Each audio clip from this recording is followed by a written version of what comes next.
thank you to Jesse again for inviting me to come back, and Sonia, Rebekah, and I forgot that. David. Thank you, Rebekah Right?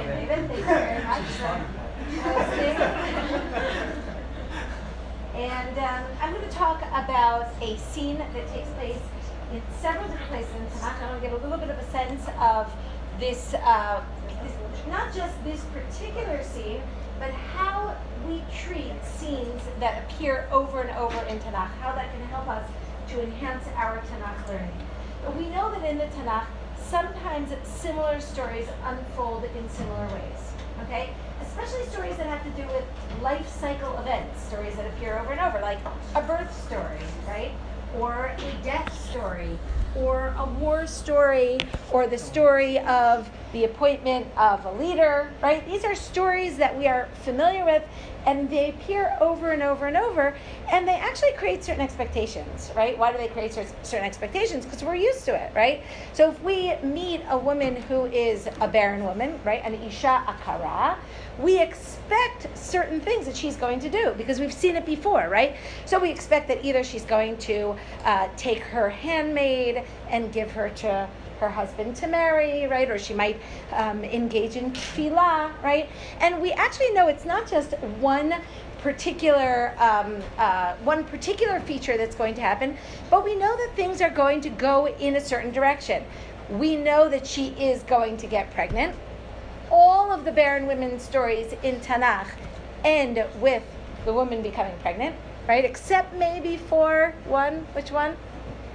Maybe Michal. But that's not a classic barren woman story. That's the only barren woman story in which she is being punished, right? She is being punished for her action. And by the way, she might have children in any case. Okay, so I'm leaving Michal aside. But all the stories of the Isha Akara, the woman who has no child, who is deeply anguished because she doesn't have a child, she does eventually become pregnant, she does have a child, and then we even know what's going to happen to that child. What's going to happen to that child? That child's life is going to be threatened, right? That miracle child is going to be he's going to almost die, right? And so that's a story that we have a certain knowledge of what's about to happen. Now, we're going to do two things with this kind of story. First of all, we're going to try to understand, why do all the barren women stories sort of take the same kind of trajectory? Why do they unfold in similar ways? What does that teach us about what the Tanakh wants to say about childbirth, about what it means to have a miracle child, maybe about different kinds of relationships between mothers and children, between husbands and wives? What is the Tanakh saying? What is the larger theme that is emerging? That's one question we're going to ask. The other question that we're going to ask, which I think is even more interesting, is how does each story go out on its own, right? What is unique to each story? How does the Sarah story differ from the Rivka story? How does the Rachel story differ from the other two stories? And indeed it does, right? Each of the stories has something shared with the other stories, but it also has something on its own, and it's going to tell you something very specific about the people in that story, okay? There are so many stories like this in Tanakh, and we call them, actually there's a word for it, we call it a type scene, right? A scene that we have certain expectations of. By the way, we have that in literature as well, right? So literary scholars talk about type scenes. I'll give you an example from regular literature just to give you a little bit of a sense.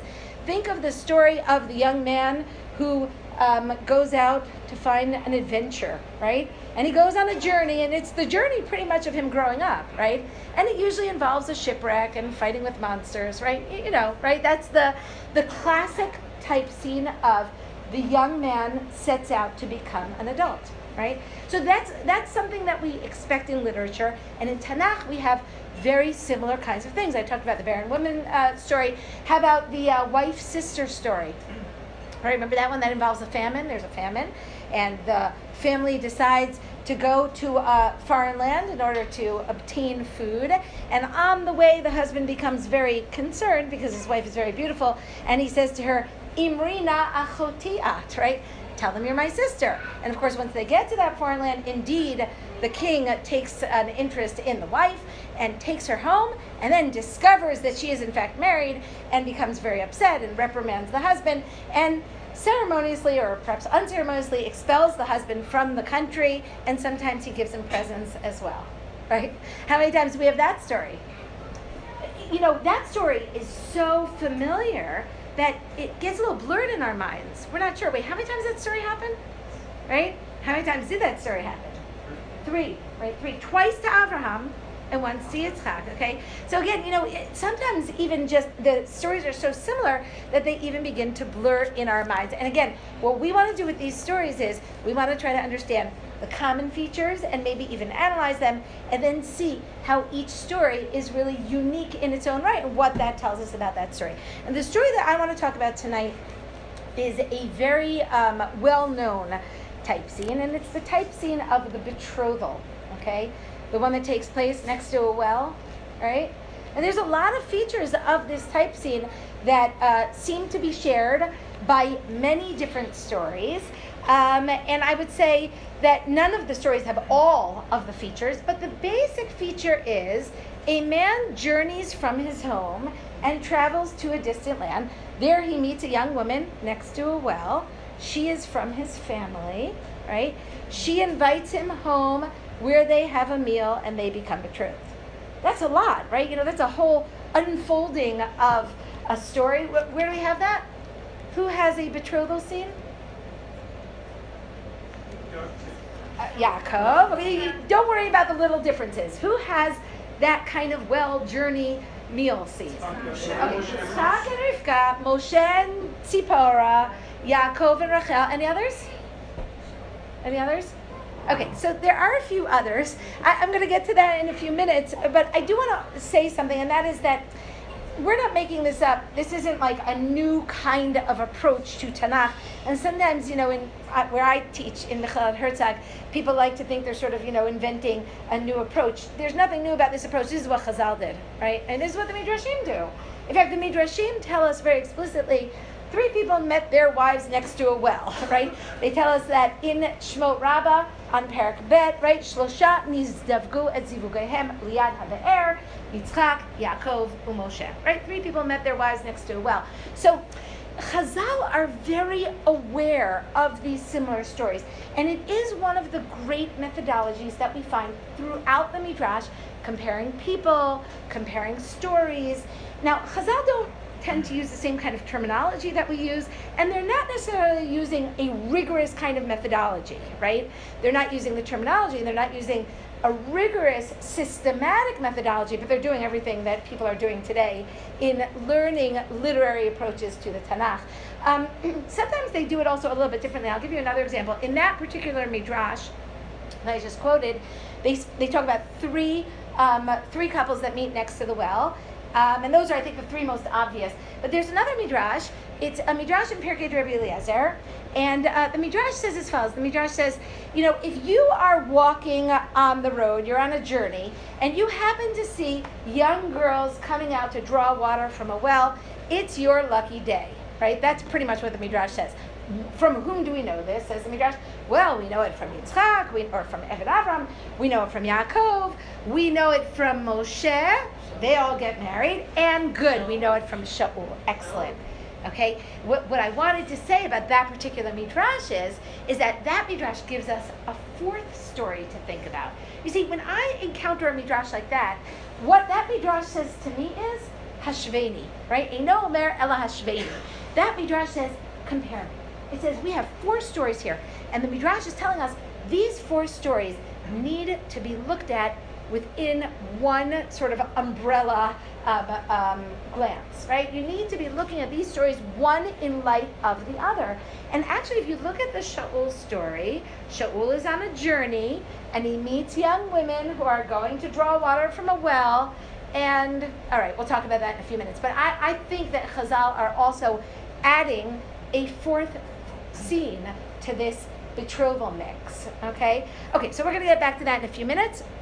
Before we actually begin our examination of these well scenes, I just want to make one more introductory point, and that is, who gets a betrothal scene in Tanakh? See, this itself, I think, is an important question, because, we need to ask that question about lots of different stories in Tanakh. I don't know, how about the birth story, right? Who gets a birth scene? I mean, everybody's born, right? But sometimes we just meet them later in life or in the middle of life or what we call in medias res, right? Right in the middle of everything, right? So who Who gets a birth scene? Okay, well, you tell me, who gets a birth scene? Okay, the Avot, right? We get, well, maybe not exactly Avram, but certainly Yitzchak, right? And Yaakov and Esav. You can add in Esav and Moshe, certainly. And Shmuel. Who doesn't get a birth scene? Like an important character that doesn't get a birth scene. Can you think of any? David, that's a good question, right? David. Does David get a birth scene? Not in Sefer Shmuel. But I think Megillat Ruth is his birth scene, right? I think he does get a birth story. Shaul doesn't. I never hear Shaul being born, right? I don't know. Is there a story about his birth? I mean, presumably there is. Everybody has a story around their birth. Everybody's mother can tell a story about their birth. The question is when does the Tanakh choose to share that story with us? So I would say, the same is true about the death scene, right? Everybody dies. Maybe not everybody, but almost everybody dies, right?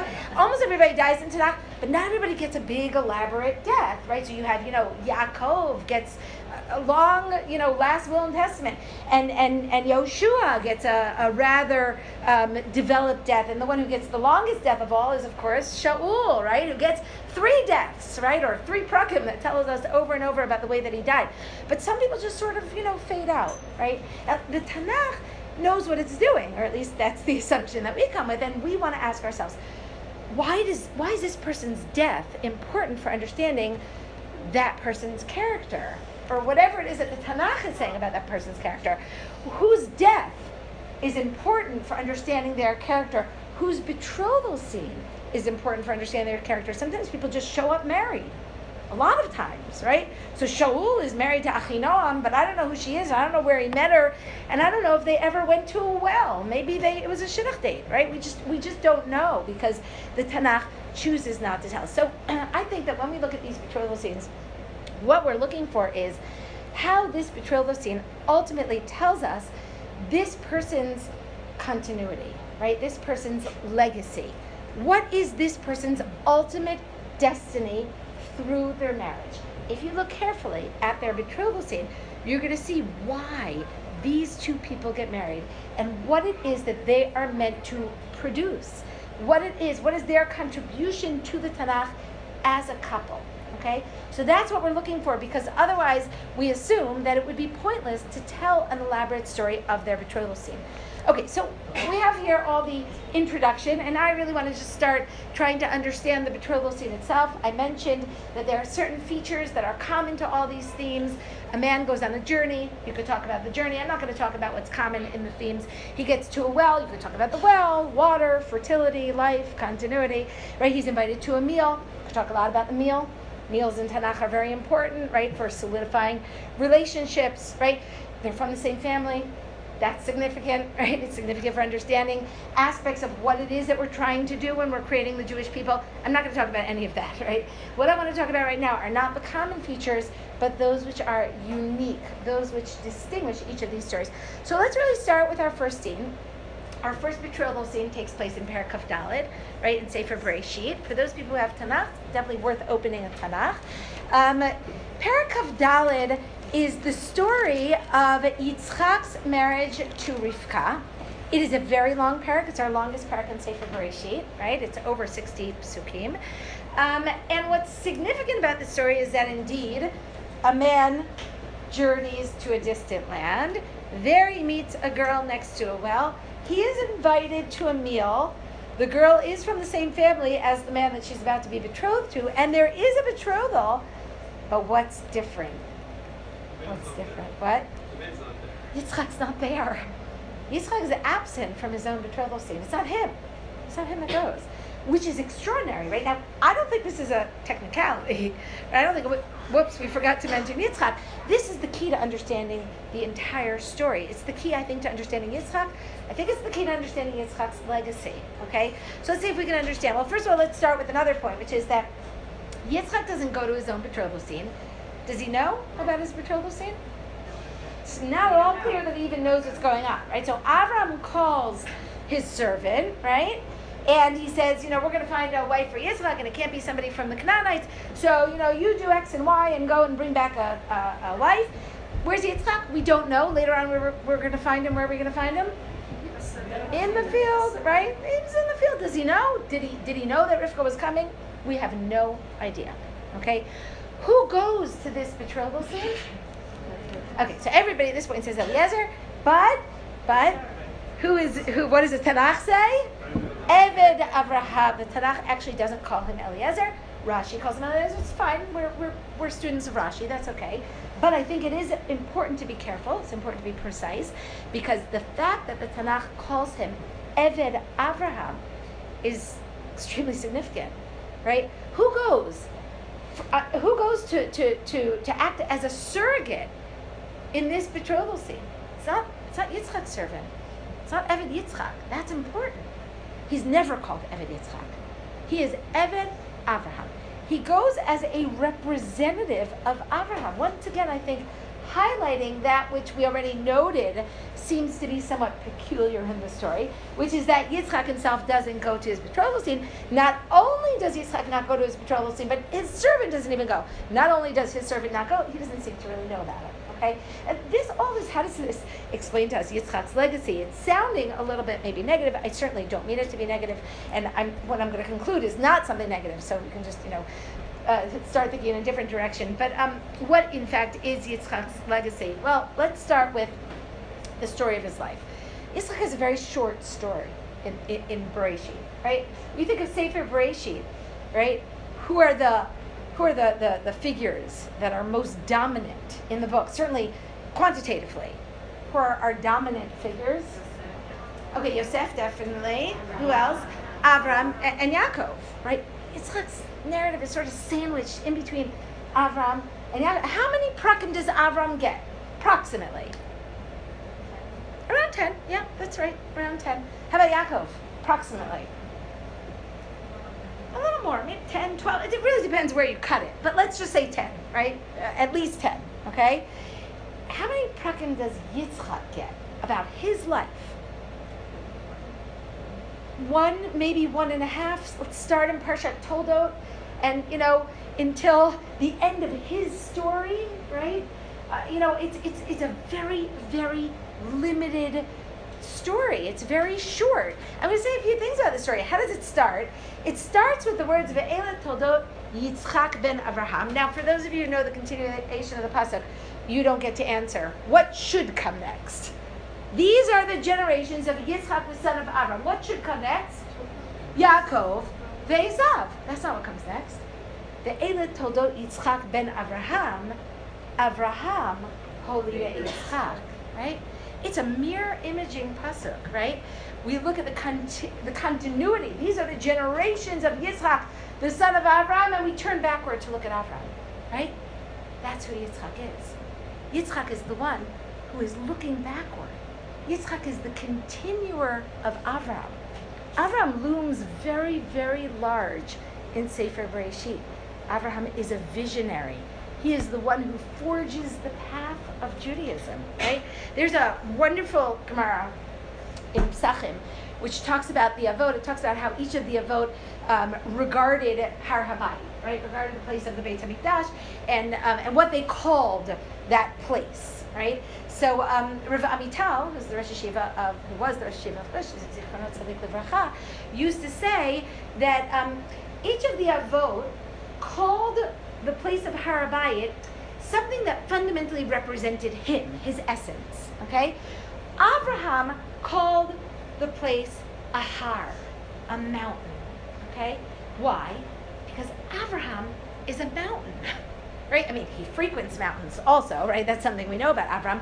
But he is also a mountain of a man. He looms large over Sefer Bereshit.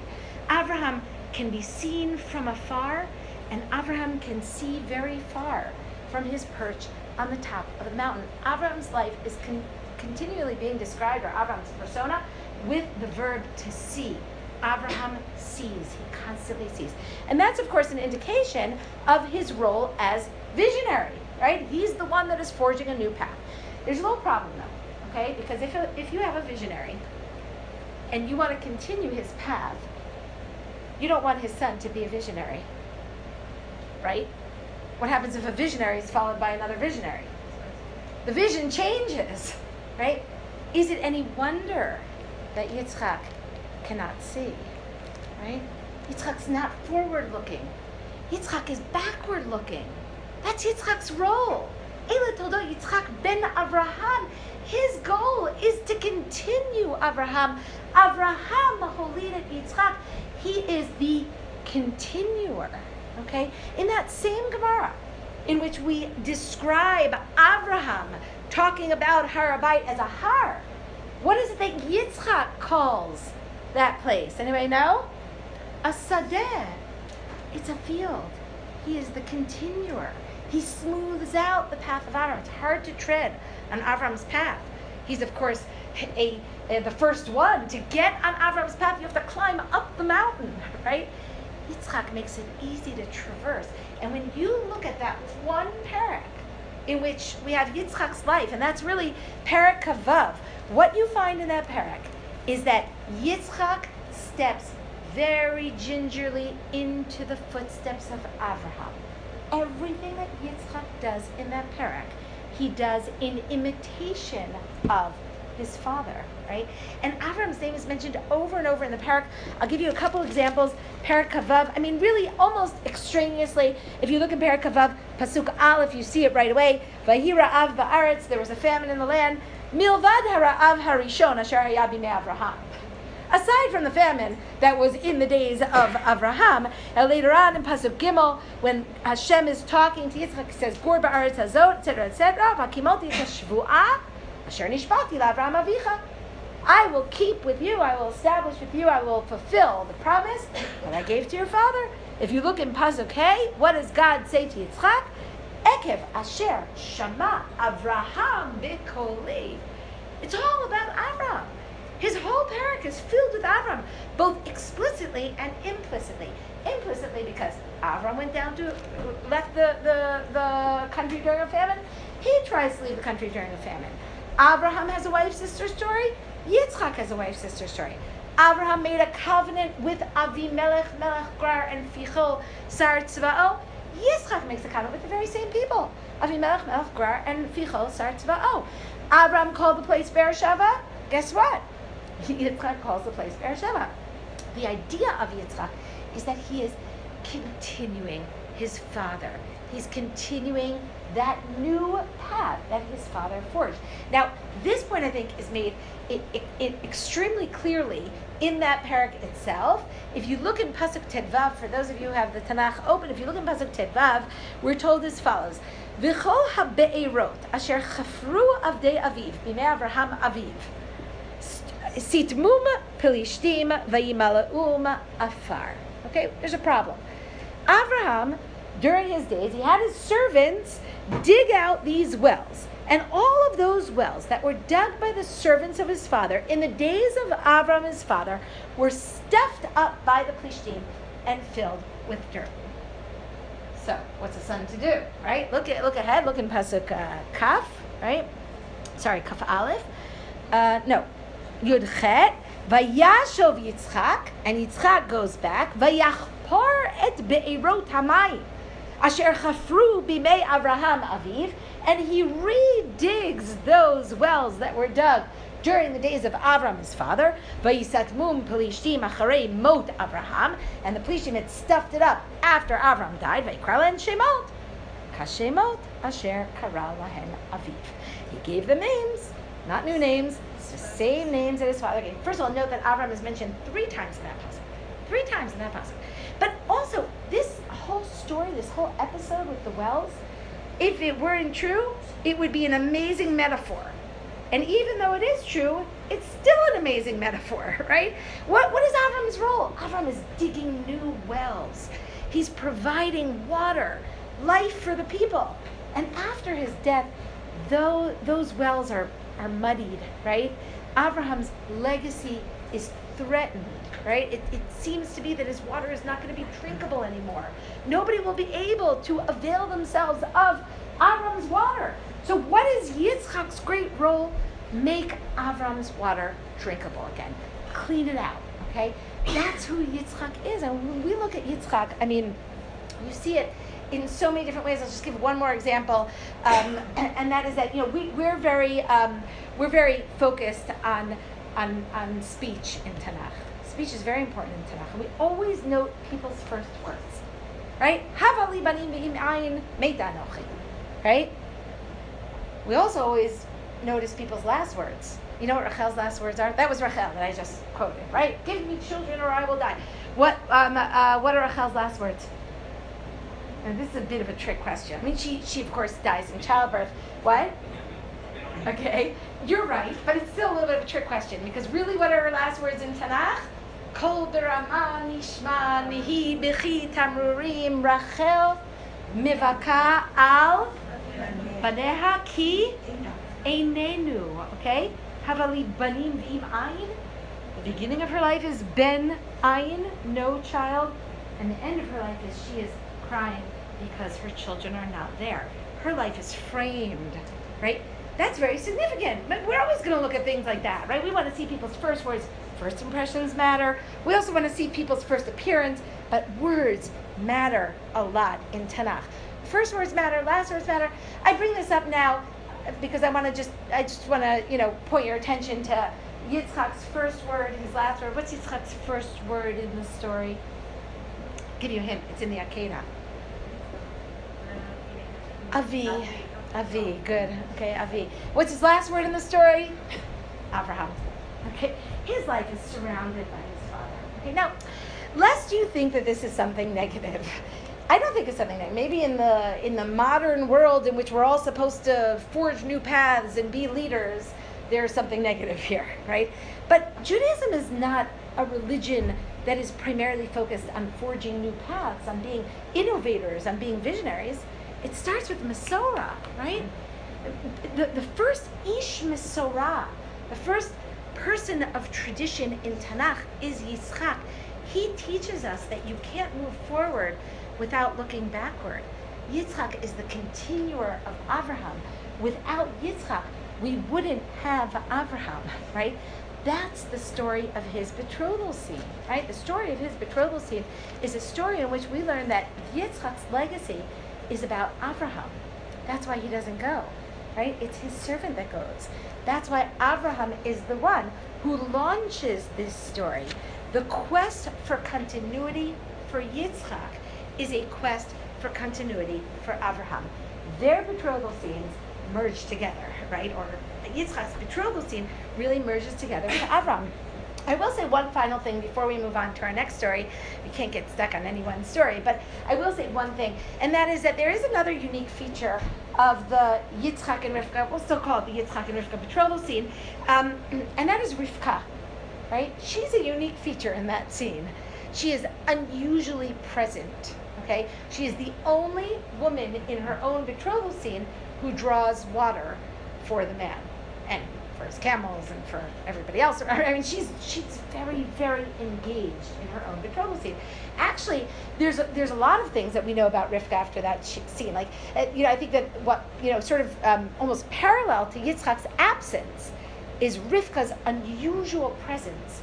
She is very present. What do we know about Rivka at the end of that betrothal scene? Well, first of all, we know she is a person of great chesed, right? And that's, I think, the most obvious point. Secondly, we know she's a person of great alacrity, right? Timaher, Vataro, she's moving, she's filled with energy, she's filled with vigor, okay? That's number 2. Number 3 is what happens later on in the story when the servant goes home and he makes his request and he tells his story. And her father and her brother, they're sort of hemming and hawing. And they say, you know what, let's call the girl. Let's see what she has to say. You know what she says? Yes. Will you go with this man or not? What does she say? Yes. There's no yes in Tanakh. The yes is not a Tanakh word, right? Right? It's whenever we have yes, it's to answer. You repeat the question, right? Hatilchi im ha'eved olo. She says, elech. Right? She says, elech, I will go. Okay, that's the third thing we know about her. Chesed, alacrity, elech. And the fourth thing that we know about her is that when she comes back to Eretz Canaan, Yitzchak is out in the field, right? That's another reason, by the way, that we compare Yitzchak to a field. Just like we find Avram on the top of mountains, we find Yitzchak in the Sadeh, right? And so he is a Sadeh, says the Gemara. But when she comes back, she sees him. So first we have this pasuk which tells us, Vayisa enav vayar, V'hinei gemalim ba'im. He lifts up his eyes and he sees, and there are camels coming. What does the next pasuk tell us? Vatisa Rivka et eineha, vatera, vatipol me'al hagamal. Right? She lifts up her eyes and she sees, and she falls off the camel. It's almost funny, right? But I mean, the point is that she sees something. She has sight, right? She has insight. Sight is insight. She has 4 qualities: chesed, alacrity, elech, and re'iyah, and sight. Who is she? She's Avram, right? She's Avram. See, the problem with Yitzchak is that he's not Avram. That's why we chose him, to continue Avram, to be the medium through which Avram's legacy can continue. The danger is that without sight, he might give the bracha to the wrong son, right? And so Rivka is positioned at the betrothal scene to be his counterpart. It's the combination between Rivka and Yitzchak that can continue Avram's legacy, and we see it all at the betrothal scene. It's all there, right? It's all there for the taking, right? If you can see it as you're progressing through the scene, what you're going to see is what it is that Rivka and Yitzchak are looking to produce. Okay, all right. We're gonna stop that scene there. We're going to go on to our next scene, which is Yaakov and Rachel, which is only 4 prakim later, right? Perek Kaftet in Sefer Bereshit. This is the classic betrothal scene. I don't know if that's really true, but I think when people think of betrothal scenes, they tend to think of Yaakov and Rachel, partially because I think it's filled with pathos, right? There's a lot of emotion there. In general, Yaakov's life is filled with pathos, right? He has incredibly developed emotions throughout the story, and certainly at his betrothal scene as well. But also many of the classic features of the betrothal scene do appear in that story. So what did we say? What are the classic features? A man journeys to a distant land. There he finds a young girl next to a well. They are from the same family. He is invited for a meal, and they become betrothed. So you tell me, what's different? What's unique? What's different? What in Bereshit Perek Kaftet strikes you that it's veering off? First of all, it's the man himself. Okay, no, but right. That is what you're right that we've only had 2 so far, so that might seem as though it's a unique feature. Yeah. But once we look at all the other scenes, we're going to say, no, that's the norm, right? What else? What else here is different in the Yaakov and Rachel scene? Yaakov is helping Rachel, as opposed to Rachel helping Yaakov. Okay, absolutely. Yaakov is going to be helping Rachel, but that again is going to be the norm, right? We're going to have that with Moshe and Tzipora. You're right. It's a little confusing because we've only had 1 so far. So those 2 features I think were unique to the Yitzchak and Rivka scene, but you're going to have to take my word for it because we haven't actually progressed to the other scenes yet. What's unique? Yeah? Okay, good.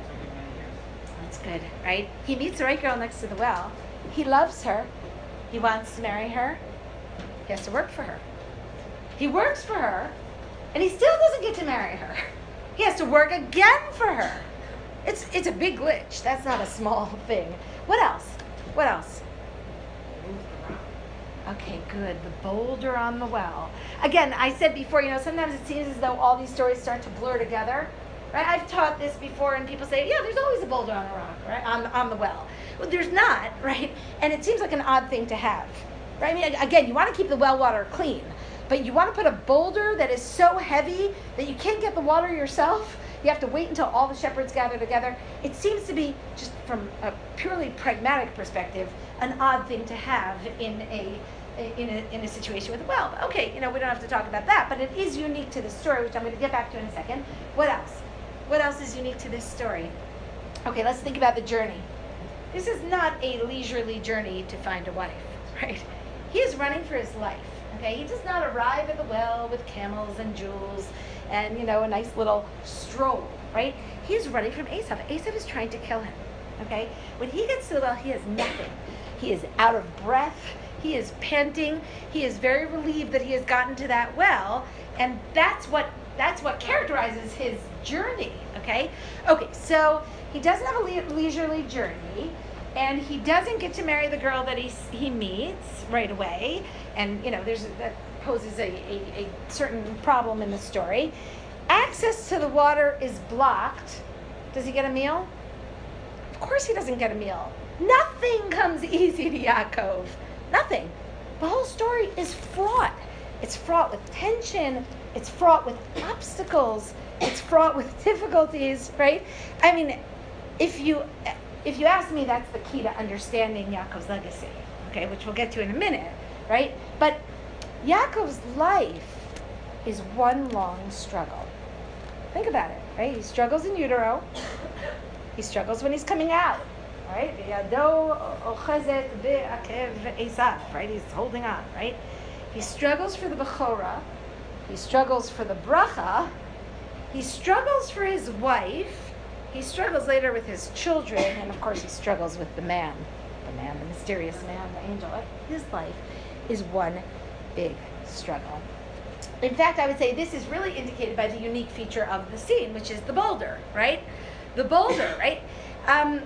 Nothing comes easily to Yaakov, not even water, right? That's the basic necessity of life. That does not come easy to Yaakov. But I'm going to say something else about that, and that is that Yaakov's life is filled with stones. Filled with stones. Everywhere he goes, he meets stones, right?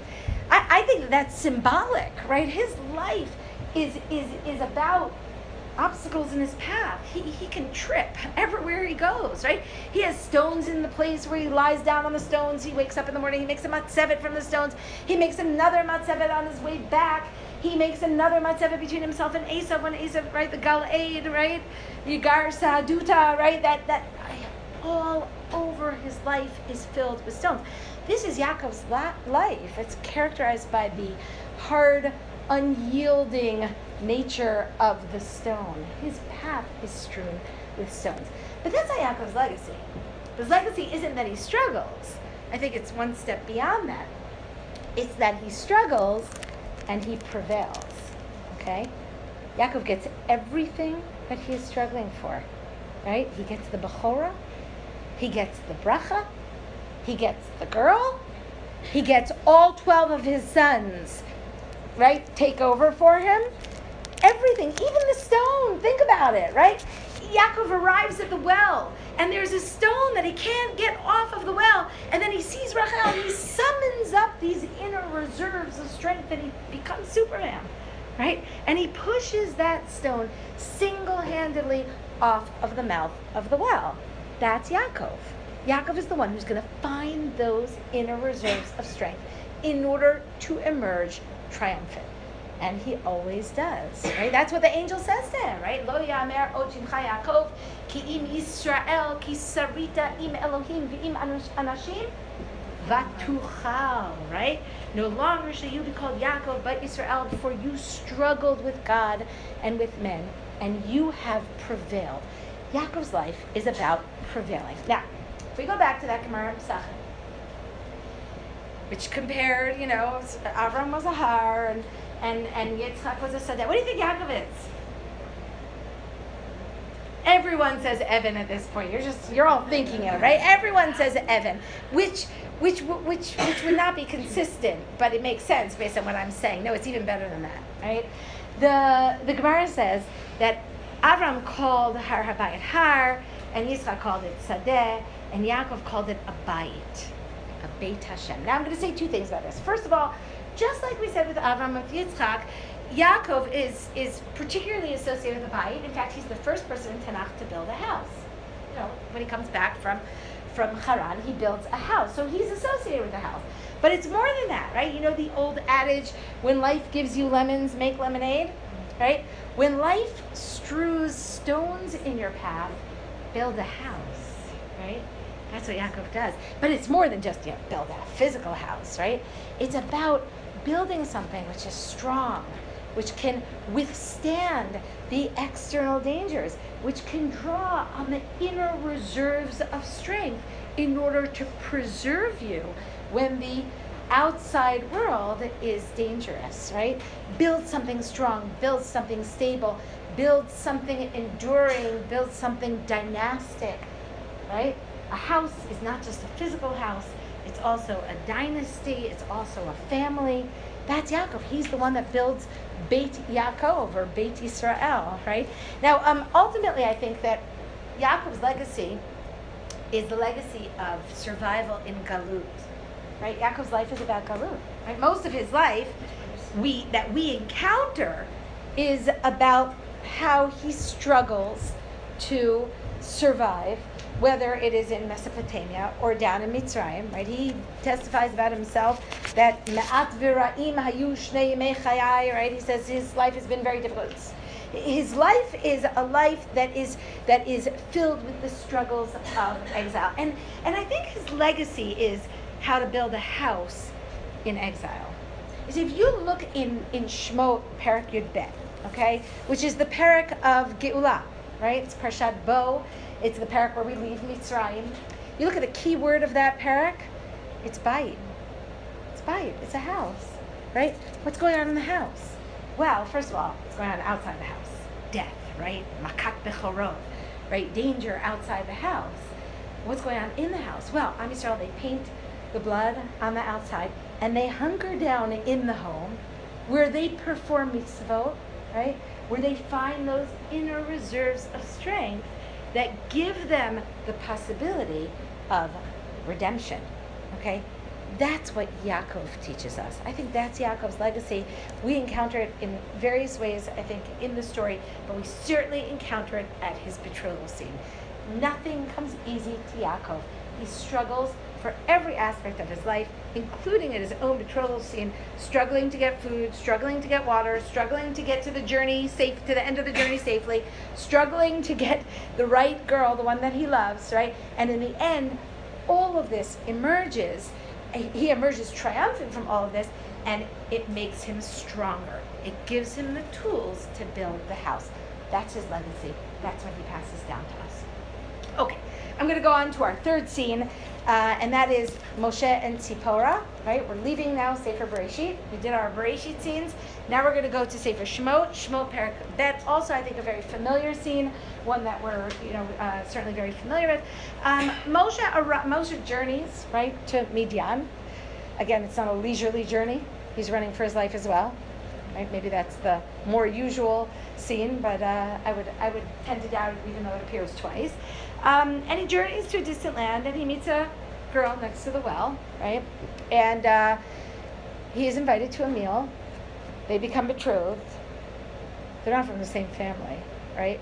That's a difference already. I mean, I think immediately we can already sort of sense that we're always dealing with Moshe with questions of identity, right? The inside-outside Moshe, right? The one who grew up in Egypt as an Egyptian, right? He's sort of a member of Am Yisrael, but even when he becomes a member of Am Yisrael, he puts his tent outside the Machaneh, right? And even when he talks to the people, he has to put on a veil. He's inside, he's outside, he's with them, he's not with them, right? Is he a member of the nation?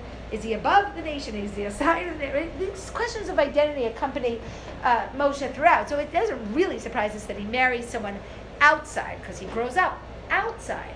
By the way, he's misidentified in his own betrothal scene. He's called an Ish Mitzri, right? You remember?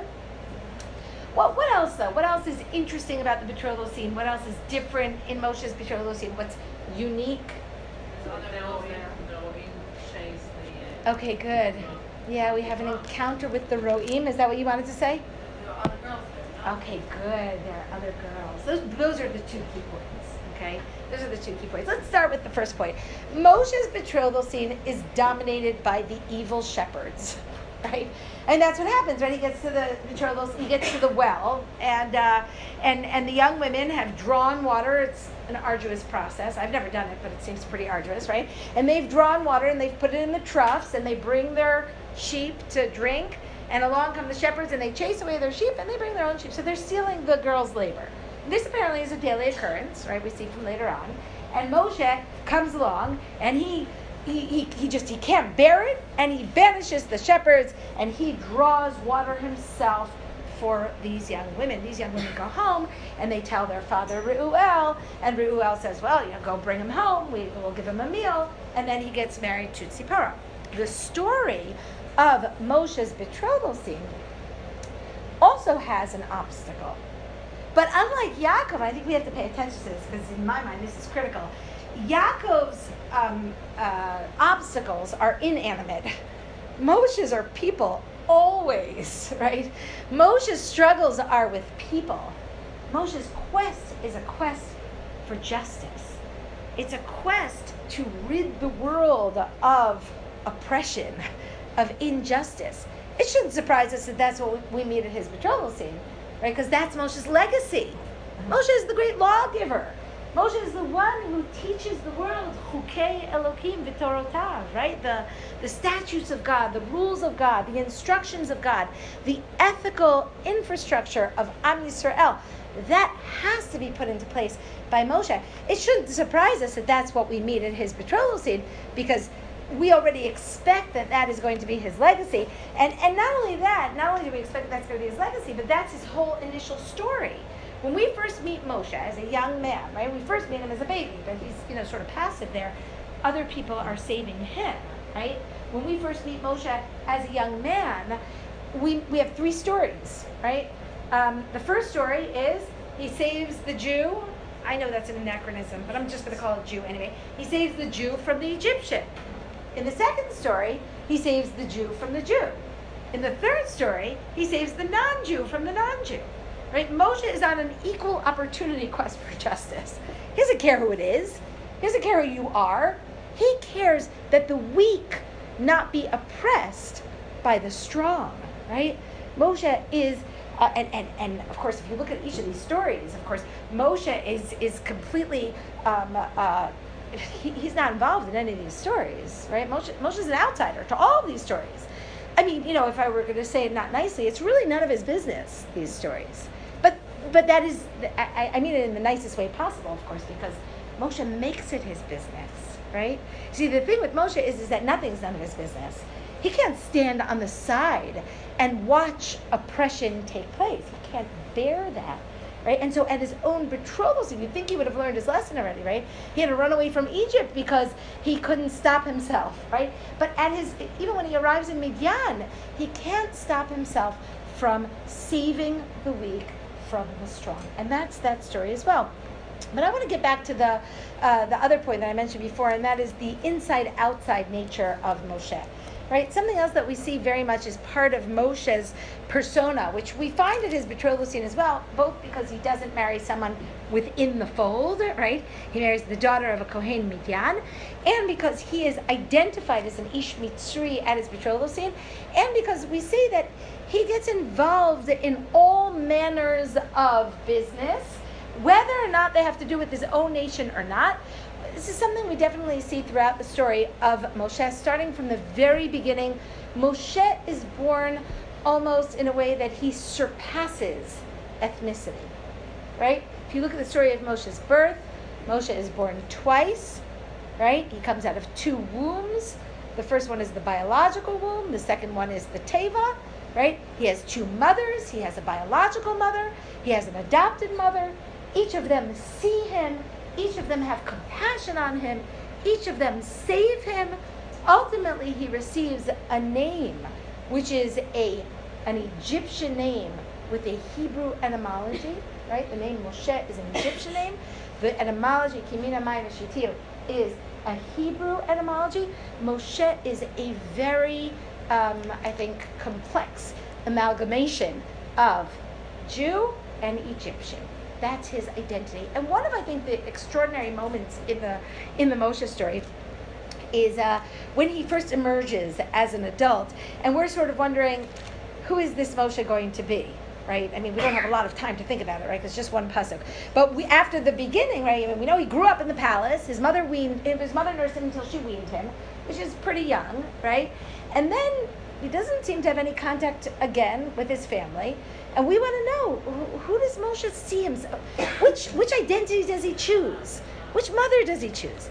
So right away, in the very first pasuk, when we're told, Vayigdal Moshe, right, in Parak Bet pasuk Yadav, Vayetze el Echav. He goes out to his brethren. Vayar b'sivlotam, right? Vayar b'sivlotam, Vayar ish mitzri makeh ish ivri me'echav. He sees an Egyptian man striking a Hebrew man of his brothers. The word echav appears twice in that pasuk. And the Mefarshim and the Midrashim are very, very excited. They say, look at this. Moshe, even though he grew up in the Egyptian palace, he knows who he is. He knows where he came from. He identifies deeply with his Israelite brethren. Well, I don't think it's so simple. Later on, we're going to see he's called Ish Mitzri. He runs away, right? Is that so simple? Is that just a simple reading? Most of the Mepharshim think yes, except for the Ibn Ezra. The Ibn Ezra has an extraordinary reading of Perek Bet Pasuk Yud Aleph. I love this Ibn Ezra, and one of the reasons I love it so much is because the super commentaries on the Ibn Ezra don't like this reading. A lot of them, they don't know what to do with this reading because it's so different. I think it's so sensitive, not just literarily. I think it's also literarily sensitive, but I think it's sensitive to the deep shot of the Moshe story. What does the Ibn Ezra say? He says, yes, the word Echav appears twice in that pasuk. But the first time that the word appears, it's talking about his Egyptian brethren. The second time that it appears, it's talking about his Israelite brethren. In other words, that pasuk, we see Moshe's struggle. Now, when you read the pasuk in that way, by the way, it reads perfectly grammatically. When you read the pasuk in that way, you see something amazing that I think is the key to understanding Moshe. I think it's the key to understanding Moshe's betrothal scene and his ultimate legacy. And that is that, what does it tell us? It says, Vayidam Moshe vayetze el Echav, right? He grows up, and he goes out with his brothers, right? You've seen Prince of Egypt, right? Moses going out with Ramesses, and they're, on their chariots, right? You see, that's he's a young man. He identifies with the people that he grew up with, right? Vayar b'sivlotam is talking about his Egyptian brethren. The word sivlotam is an active word, according to the Ibn Ezra's reading. He sees that they are oppressing others. And immediately, mid-pasuk, he switches allegiance. Vayar, ish mitzri, makeh, ish ivri me'echav. At this point, he says, I'm not your brothers. You're acting in a way that is immoral. You're not ethical people. You're people of injustice. I want nothing to do with you. I'm with them. Okay? Now, I think it's a brilliant reading. It could be either way. It could go either way. I think it's an amazing reading. But I think it does also tell us something about Moshe's movement as his maturation, right? He wants to identify with people of justice. He is in a quest for justice. And you know what happens after the next story? After the next story, he sees that the Jews are not either filled with justice. And so he leaves. Okay? That second half of the parak, the first half of the parak, Moshe is a baby, and the key word is Yeled, right? He's a baby. Second half of the parak, Moshe is growing up, and the key word is Ish. Okay? But Ish is usually not talking about Moshe. It's Ish Ivri, it's Ish Mitzri. Right? He's in search of an Ish. Moshe is looking to find a man of justice so he can cleave to him, so he can model his life after him. And you know what? Vayifen ko v'cho, vayar ki ein ish. There is no man there that is worthy of being a man. And so he runs away. Now, ultimately, that's Moshe's quest. When does he find that ish? And here I want to just draw your attention to what's your name? Doris. What Doris said before. And that is that there's another anomaly in this betrothal scene, which I think is the key to understanding the story, and that is that Moshe doesn't meet a girl by the well. He doesn't, right? Unlike the other stories. He meets 7 girls, the daughters of Reuel Kohen Midian. He doesn't meet a girl by the well. Tzipporah is an afterthought to the story, right? And later on, he goes home, he eats with Reuel, and oh, by the way, Tzipporah, she becomes his wife. She's also not important in Moshe's life, right? Who's important in Moshe's life? His father-in-law, his in-laws, right? Moshe doesn't meet a girl by the well. He meets a father-in-law by the well. It doesn't really matter which of the daughters he marries, because his legacy is not passed down vertically, right? His sons don't continue him. His legacy is not through his children. His legacy is that he is the lawgiver. And who partners him in giving the law to Am Yisrael?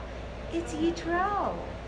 Yitro's the one who sets up the judicial infrastructure. When Moshe meets these girls by a well, he's meeting his life's partner. But his legacy is a horizontal one. I think is an extraordinary message for so many reasons, not the least of which is that not everybody passes down their legacy through their children. It's what we would all like to do, but it doesn't always work out, right? It doesn't always work out for a variety of reasons. But neither does Moshe. Moshe Rabbeinu, right? That's a good role model. There are other ways to leave a legacy in this world, right? There are many, many ways, to, even at his own betrothal scene. What we learn from that betrothal scene is that his legacy is going to be passed down through his partnership with his father-in-law. As I said, it's a horizontal legacy. I will say one more thing about this, and that is that we already sense that Reuel is the man. I'm blurring between Reuel and Yitro. I'm doing it intentionally, but I'm not going to get into that right now. His in-laws, right? Father-in-law, his grandfather-in-law, his brother-in-law, whoever they are, right? The in-law family, that's who he's looking for. When the girls come home, right, that day, after, Moshe saving them at the well, and, Yitro is very surprised. He says, Lama zemi harten bo hayom. How'd you get home so quickly today? That's why I said it's a daily occurrence. And they say, this ish mitzri, tzilanu, v'gandalo dalalanu, right? So right away, Yitro is moved, right? He says, V'ayo, lama zazav tenet aish, kir'en lo v'yochal lachem, right? Where is he? Why'd you leave him there? Bring him home. I want to eat a meal with him. There's two things I think we have to see here. One is that Yitro is moved by the word hitzilanu. Yitro is Reuel, whoever it is, right? He's always moved by the word hitzilanu. Yitro's quest is a quest for justice. When he hears what God did for Am Yisrael, he comes to Moshe at Har Elokim, right, in Shemot Perek Yudchet, and he says, Baruch Hashem asher hitzila etchem me'eretz Mitzrayim mi'ad Paro. His quest is a quest, the same quest as Moshe's quest, right? And when Moshe and Yitro meet, it's two people who are on parallel paths, who have merged their paths into one. What does the parak tell us at the end? Well, Yitro says, or Reuel says to his daughters, V'ayo lama ze azavten et ha'ish. He calls Moshe the ish. He says, that's a man I want to know. And then the next pasuk tells us, Vayoel Moshe lashevet et ha'ish. Moshe found his man. Moshe settles with that man. And the two of them together produce Moshe's legacy. Okay.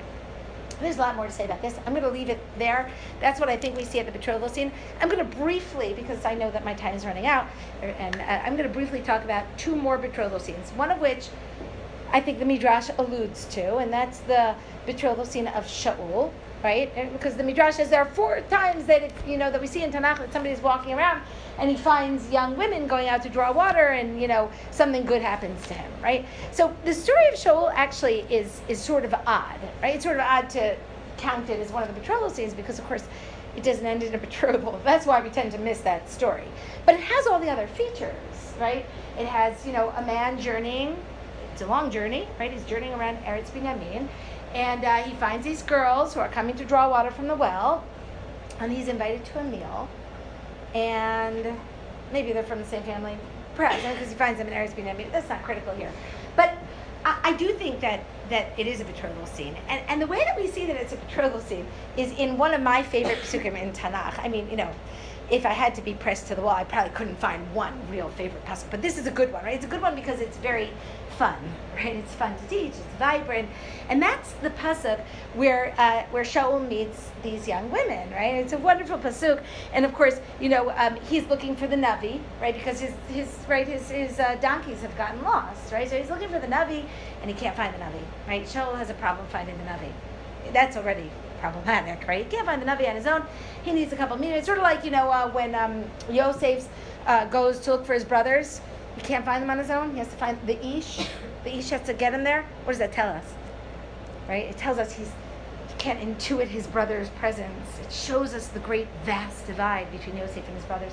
I think something similar with Shaul and God, right? And the Navi. He's having a hard time finding the Navi. In any case, he bumps into these girls, and he says to them, Hayesh bazeh haro'eh. Is there a Navi in town? Is this the place of the ro'eh? Now, really the correct answer is what, based on what I said before? Hayesh bazeh haro'eh Yesh, right? That means yes, okay, in Tanakh, right? So they do say that, but listen, you don't even have to follow along. Just listen to their words.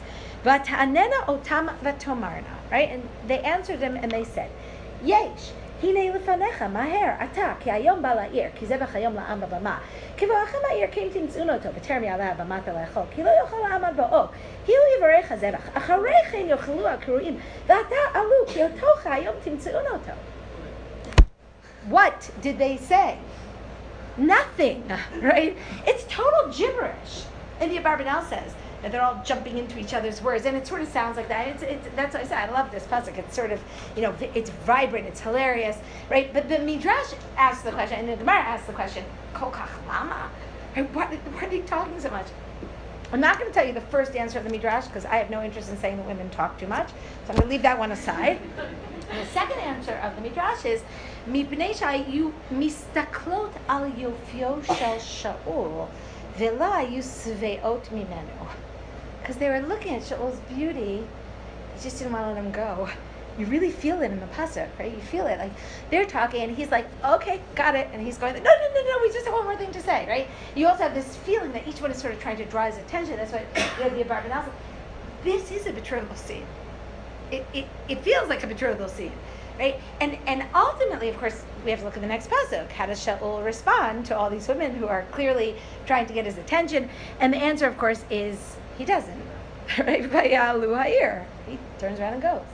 So there are a couple things I want to say here. Basically, I want to say two things here. The first is that Shaul misses his betrothal scene. He misses it, right? I mean, there's already a sense that from Shaul there will be no continuity, okay?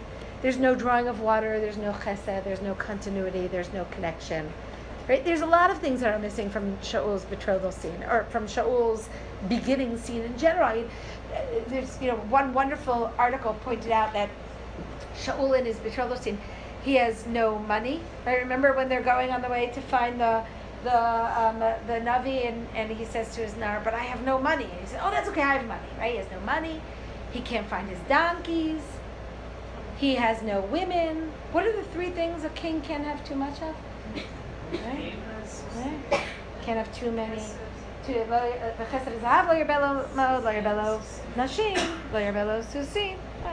Susim, donkeys, something along those lines, right? So the idea, I think, here is, in my mind, this is a portrayal of not a good leader, right? I mean, the article that I read wanted to say, oh, he's the perfect potential for a leader because he has no ambitions.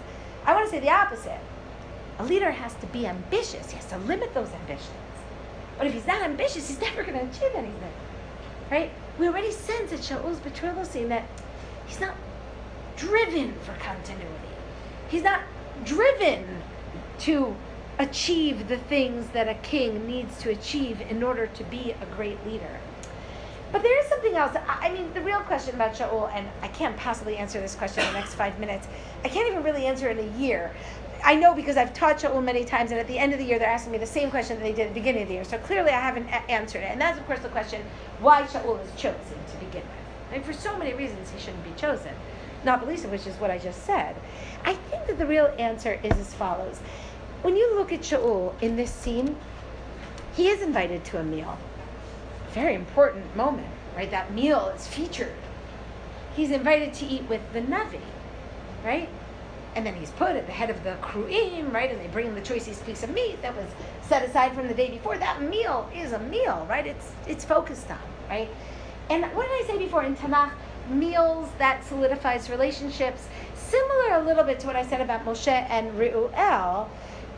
What Shaul experiences at his betrothal scene is the recipe for a successful legacy. Shaul can only achieve his legacy if he partners with Shmuel. That's his recipe for success. Now, we know that in so many ways, and for the moment I'm not going to get into all the ways in which we know that, but I do think we see that in the betrothal scene. And if you look at the story of Shaul, Shaul's story actually goes awry because he doesn't listen to Shmuel twice, right? Whenever he doesn't listen to Shmuel, he can't accomplish that which he needs to accomplish. That we already know at his betrothal scene. Had he continued his partnership with Shmuel, he would have achieved his legacy. whatever that may be. Okay, so I'm just going to leave that aside, and I'm going to get to our fifth and the final scene I'm going to talk about tonight. And this one we didn't say yet, right? Because it doesn't appear in any midrash. What is our fifth betrothal scene is Ruth. Ruth and Boaz. Now, it's easy to miss this one for the very simple reason that the word be'er, the well, never appears in Megillat Ruth, right? It doesn't appear in Megillat Ruth. Yet it's there, it's clearly there, because when Ruth meets Boaz, right? Boaz says to her, if you get thirsty, right, you can drink from that which the boys have drawn. Okay, so lishov means that there's a well there. So we know there's a well. It's not just that. All the features are there, right? Someone leaves home and journeys to a distant land. There they find someone by the well. They're from the same family. The person is invited to a meal. They become betrothed. What is the major difference here? We're focused on Ruth, on the woman. It is the inversion of the other betrothal scene. It's a woman leaves her home and journeys to a distant land. There she finds a man next to the well. She is invited for a meal and they become betrothed. They're from the same family. Now, I'm going to say two things here. With that, we're going to conclude tonight's shiur. The first thing that I'm going to say is that tells us something very, very simple, which we all know, which is that the legacy of Ruth and Boaz is to create the Malchut, and it is Ruth who is her traits, which are meant to be continued in order to create the Malchut. I'll just say very simply, nowhere in Chazal did I ever see the phrase Boaz Abba Shel Malchut, right?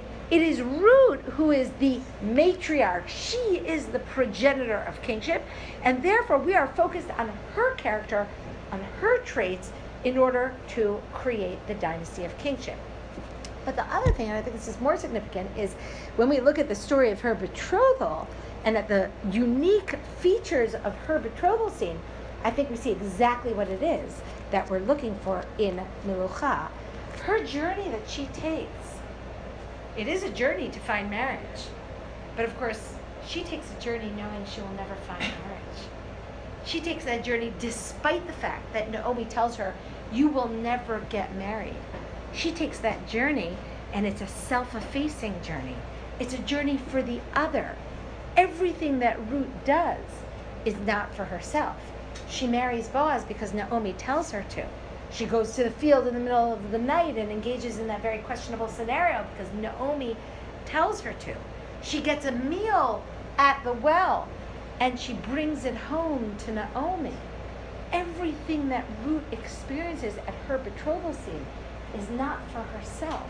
It is vicariously for Naomi. And when she does get that child, she gives it to Naomi, right? Who is Ruth?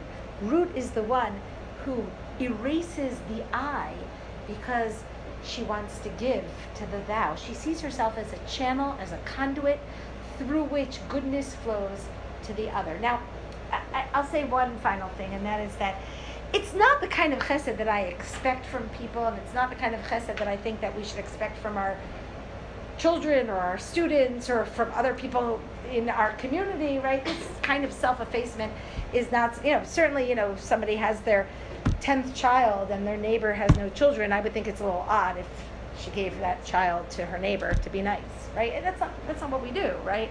There's this idea of erasing oneself in favor of the other.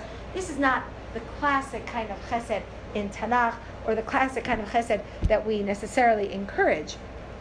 But I do expect that chesed from one person, the king. Absolutely. The king. Kingship is very dangerous.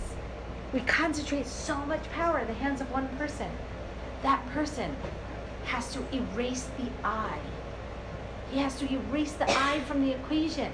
He has to see himself as a channel for giving to the other. The minute the I comes into play, all of that power can be misused, can be abused, can be used for himself, right? He has to constantly be engaged in that root quest to erase the I and do for the other. It's those traits that we see in Ruth's betrothal story, and it's those traits which ultimately I think are Ruth's legacy and the legacy of the kingship. So I'll just close by saying that what we did tonight was we took a type scene, a scene that appears in lots of different places in Tanakh, and we tried to examine each scene in light of the others and to see if we could use the unique features that appear in each of these scenes in order to more deeply understand each of the stories and the legacy that emerges from those stories.